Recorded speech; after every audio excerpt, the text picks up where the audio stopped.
فلا شك أن الذي يوفقه الله تعالى لبذل روحه والقتال في سبيل الله تعالى بلا شك أنه على فضل عظيم. والنبي عليه الصلاة والسلام بين أنه لا يجتمع غبار أثير في سبيل الله ودخان جهنم في أنف امرئ أبدا.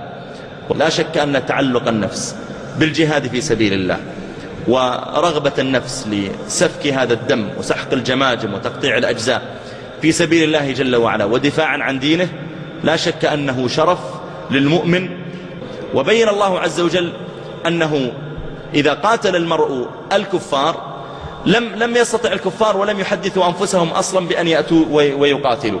وما تجرأت اليوم والله دول الكفر سواء من أمريكا ومن حلفائها ما تجرأوا على قتال المسلمين واغتصاب نسائهم وترميلهن وما يوقعون على الإسلام والمسلمين كل يوم والآخر من الإفساد والتقتيل. ما تجرأوا على ذلك إلا لما رأوا المسلمين أصلا ما فكروا أن يفتحوا بلدانهم ولا أن يقاتلوهم. الآيات الواردة في القتال للكفار وفتح البلدان فإما أن يدخلوا في الإسلام وإما أن يدفعوا الجزية وإما أن يقاتلوا.